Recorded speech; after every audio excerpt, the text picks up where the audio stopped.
You should hear what keeps him up at night.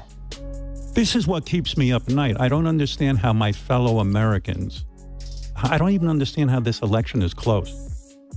And yes, I'm voting for you, but I would also vote for that wall over there.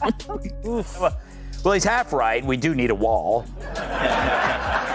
You know, to keep out gang members, fentanyl dealers, human traffickers, and Anna Navarro.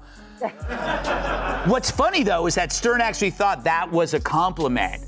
Stern has become such a wussified sycophant, he doesn't realize that telling Kamala that he'd vote for a wall is telling her that he knows she's as dumb as one.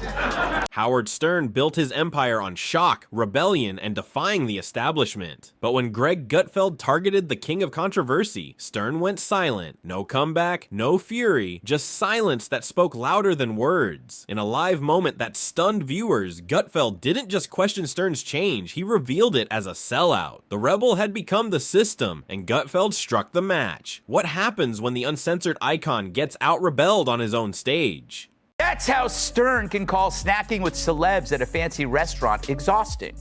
Exhausting. Like he finished the overnight shift in a coal mine. Or hearing Kat talk about her pets. Fair. But I get it, life is tough, especially when you've been cut off from the world for 2 years in a $20 million beach house. I mean, you have no idea how tiring it is walking all the way from the wine cellar to the tennis court and back. Some TV moments fade in seconds, forgotten as quickly as they appear. But then there are the rare explosions that hit pop culture like a meteor, bright, loud, and impossible to miss. The clash between Greg Gutfeld and Howard Stern on live TV was one of those moments. This wasn't just noise, it was a cultural collision. Two media giants from opposite worlds collided, and only one walked away still looking like he belonged among the stars. For decades, Howard Stern has worn the crown as king of all media. But it is incredibly brave to take this stance after you've made $300, $400 million not being woke, right? Loving Donald Trump, exploiting the mentally ill, wearing blackface. Look at the crop of woke comments, whether it's Stern or Jimmy Kimmel, his BFF, Sarah Silverman, Joy Behar, Michael Ian Black. What do they all have in common? They wore blackface. And then they went woke. It's not a chicken or egg thing there. You know what order it came. So I call this BFR. It's blackface reparations. There's nothing in Stern's previous career that could withstand this modern witch hunt that he now embraces. So this is a form of restitution. Maybe he says, you know, if I'm woke too, the crocodile will eat me last. But they always do eat. But I get it. He flipped from populist to elitist because now he's with elitists. If you are enjoying this takedown, please hit that subscribe button. Stern built his empire by doing what no one else would. He was the loud, raw voice of rebellion, the unfiltered outlet for a generation tired of playing nice. His name became a symbol of chaos, defiance, and controversy. You either loved him or hated him, but ignoring him was impossible. The catch with rebel royalty is this: stay on the throne too long, and the edge starts to dull. Over time, Stern began to change, not all at once, but slowly and undeniably. I will say this, Dagan. I thank God for Howard Stern because he does make me feel normal by comparison. Because I'm like the Fox recluse. I don't do anything. I don't go anywhere. But he makes me look like, you know, Pete Davidson on a... Yeah, he's a germaphobe. Like, his wife rescues cats. That's her job, apparently, her thing. But you can get toxoplasmosis. That's true. Cryptosporidiosis. AIDS. And no, you can't. No, but you can't get. No, you can't. But you can get. I mean, what are the chances I get that again? Like a lot of diarrhea related. From loudmouth outsider to polished celebrity interviewer, Howard Stern shifted from blasting the system to mingling with Hollywood's elite. The man who once erupted on air now often resembles a carefully rehearsed talk show host. And Greg Gutfeld noticed the glaring crack in Stern's once impenetrable armor. Gutfeld, whether loved or hated, has mastered the art of televised battle. He isn't just just a commentator. He's part late-night jester, part wrecking ball. He doesn't argue. He slices, mocks, and exposes. His nightly show blends sarcasm, satire, and searing commentary. Gutfeld built his name by torching sacred cows and sparking fires no one else would touch. So when Stern's name slipped into one of his segments, then stayed, the trap snapped shut. What began as a passing jab became a sharp, almost surgical takedown. Gutfeld didn't just raise questions, he shredded Stern's image, mocking the former Chaos King for preaching conformity from a luxury penthouse. On his radio show, Howard Stern defended wokeism, saying it's a compliment when someone calls him woke. Listen. If woke means I can't get behind Trump, which is what I think it means, or that I support people who want to be transgender, or I'm for the vaccine, dude, call. This wasn't some throwaway joke. Gutfeld went in full force. He didn't frame Stern as a legend. He cast him as a warning. The message was sharp and clear. Howard Stern, once a fearless rebel, had become the very thing he used to tear down. And in Gutfeld's world, that's the ultimate betrayal. Selling out, softening up, blending into the machine he once fought to dismantle. Yet Gutfeld didn't need to shout or rage. He was razor sharp, cold, and precise. Like a surgeon with a scalpel, he cut straight to the truth. He set the old Stern, wild, reckless, untamed, mocking elites and terrifying censors, against today's carefully groomed version. All smiles with the very stars he once shredded. It wasn't loud, it was deadly quiet. A brutal takedown of a legacy built on chaos, now leaning toward respectability. The irony screamed, the man who mocked phoniness now wore the mask he once ripped off others. Gutfeld didn't exaggerate, he simply exposed it. The symbolism hit like a freight train. The shock jock who once spat on the red carpet now rolled it out for himself. But Stern being holed up in his house that long, it explains a lot of things, like how you forget how other people live, especially in hard times like a pandemic. For the longest time, 2 years in fact, the same time Stern's been AWOL, I wondered where he went. Not physically, but mentally. I bet you did too. Remember his screeds about COVID? They were epic and angry, and not to mention wrong.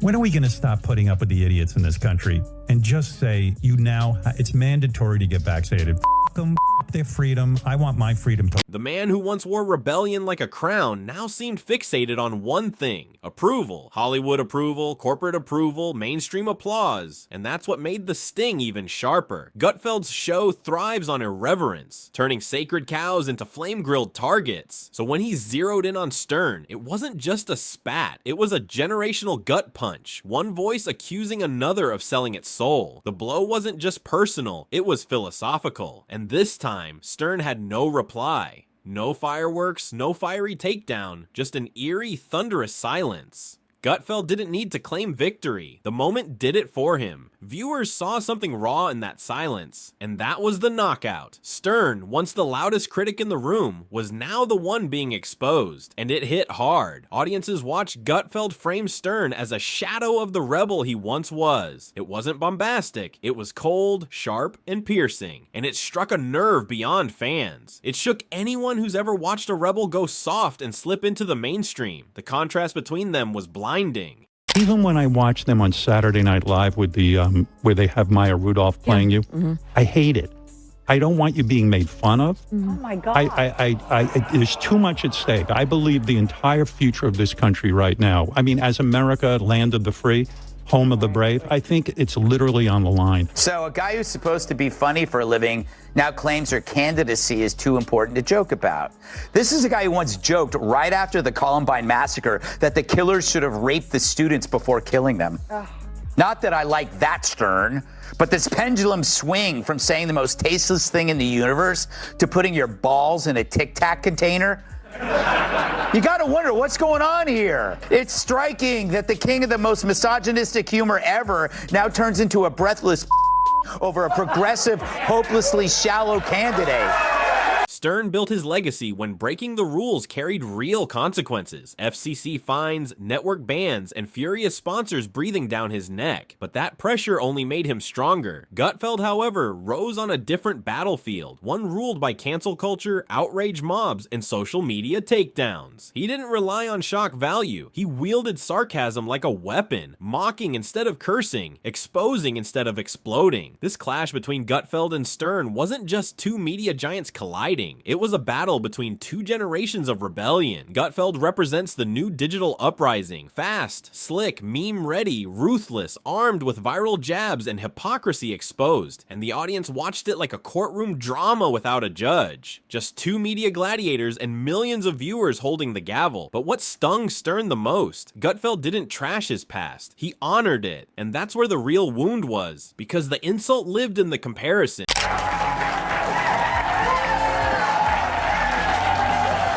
Happy Friday, America! Oh man, tonight is a special night. It's Feminine Friday, where all the panelists are women. Tonight we have Kennedy, David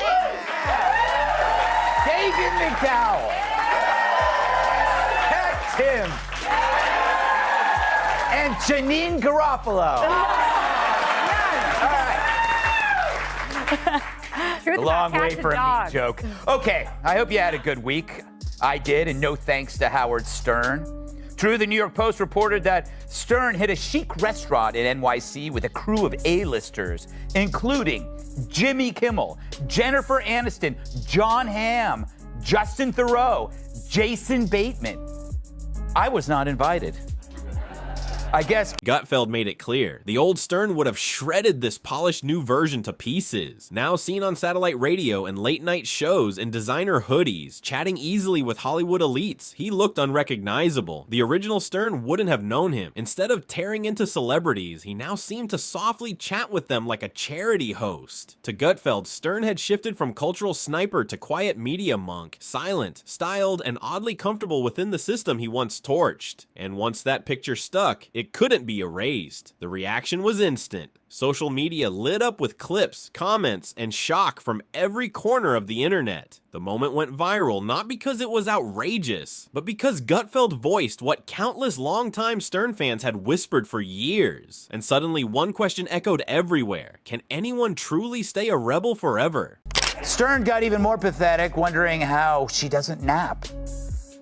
When you said you don't nap, I get it, because like what you've taken on is extraordinarily difficult. And I mean, do you feel the pressure of the moment in the sense that, like when I met you out in the hall, I said, I'm really nervous because I want this to go well for you. I want it to go well for the country. Hold on. I need a minute.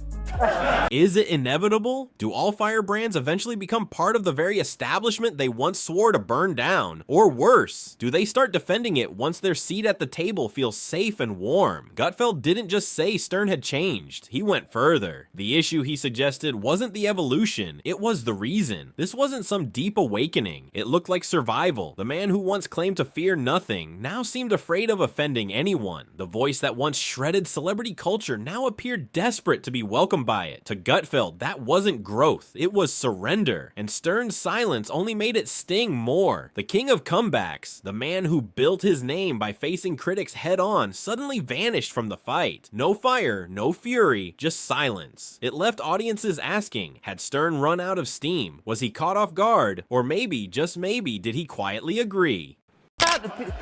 This definition of woke, it's if you call someone a know-it-all, you're not complimenting them on the breadth of their knowledge. Yeah. You're saying you don't know as much as you think you know. So yeah, woke doesn't have anything to do with vaccines. What it really means is sort of a slavish devotion to left-wing ideology and then repeating it so you can get social credit. Right. That's really what it means. Yeah. It doesn't mean that you're smarter than anybody. And he had said in another part of this that, because I believe in the science, well, if you believed in the science, you wouldn't be hiding out like Howard Hughes in your mansion. So viewers who once admired Stern's fire were left asking, where did that edge go? It wasn't just that he didn't fight back, it felt like he couldn't. Gutfeld threw the punch and Stern didn't flinch, not with boldness, but with bewilderment. In a world where reaction is everything, Stern's silence wasn't just a miss, it felt like a quiet confession, and Gutfeld kept going, almost smug, like a man who knew he'd struck a nerve. He didn't brag, he didn't need to. The internet erupted on his behalf. Thousands of comments, retweets, and viral clips echoing his message louder than any monologue could. What What made it jaw-dropping was that Gutfeld wasn't targeting just another celebrity. He went after the man who built a career tearing down egos, exposing fakes, and torching hypocrisy. This wasn't gossip, it was a brutal confrontation with legacy. Stern was forced to face the weight of his own legend, and that's the price of greatness. Your past becomes the benchmark, and if you fall short, no one is harsher than the fans who once worshipped you. I always hate that argument, like, what happened to the old Stern, or what people have changed. That's not what this is about. It's a weird disconnect. Well, What? he hasn't changed. No. People have been calling him insane for 40 years. Yeah, that just used to be, this guy's nuts. And now they're like, oh, we're worried about Howard. He needs help. Mm-hmm. But I'll tell you, though, I'm a little sympathetic because what you said is correct, but I'm also a germaphobe. Yeah. And, you know, I just have a smaller apartment. Yes. So it's like The entire exchange, direct or not, felt like a brutal commentary on the media itself, a mirror exposing its slow decay. Gutfeld's rise wasn't luck, it was fueled by the same fire Stern once carried, but now seems to have buried. Unfiltered humor, ruthless defiance, zero tolerance for scripted fluff, that was once Stern's crown, but now it belongs to Gutfeld. While legacy media buckles under censorship and corporate fear, Gutfeld storms in with raw, unapologetic commentary that lands. He feeds the same hunger for truth Stern once satisfied. But while Stern leans on soft chats and social approval, Gutfeld barrels ahead like a wrecking ball in a collapsing media world. This isn't just two men clashing, it's a torch being passed. Not about politics, but about authenticity, or at least the appearance of it. And in that electric live moment, Gutfeld looked like the real deal. The guy saying what others won't, even if it means going after a legend. Meanwhile, Stern seems stuck, clinging to a past that no longer fit the man he's become. Striking that the king of the most misogynistic humor ever now turns into a breathless over a progressive, hopelessly shallow candidate.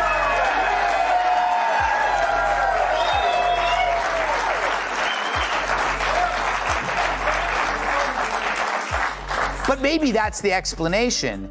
This is Stern's self-imposed penance for subjugating women to demoralizing stunts, capitalizing on desperate females thirsting for attention, even if it's from an oily paddle striking their bare asses. Fair or not, in media perception isn't just important, it's everything. And right now, the only question that matters is what comes next. Does Howard Stern dig deep, find the fire that once made him unstoppable, and silence the critics who now see him as a shadow of himself? Or does he stay on the smooth, safe road, more polished, more acceptable, but stripped of the raw power that once made his name legendary? And what about Greg Gutfeld? He's already shown he's not afraid to swing upward, not afraid to take on giants. Could he be stepping into the role of the new voice of rebellion? Raw, unfiltered commentary in a world that's starving for it. One thing is certain, the torch didn't just pass that night, it was torn from Stern's hands. That clash wasn't another media spat, it was a cultural earthquake, a generational handoff, a reckoning for the man who once defined reckoning itself. Whether you side with Stern or rally behind Gutfeld, you felt it. Something shifted in that moment, because this is what happens when a king is challenged by the court jester. Only this time, the jester wasn't just mocking, he was sharper, quicker, and hungrier. And in the end, hunger always wins.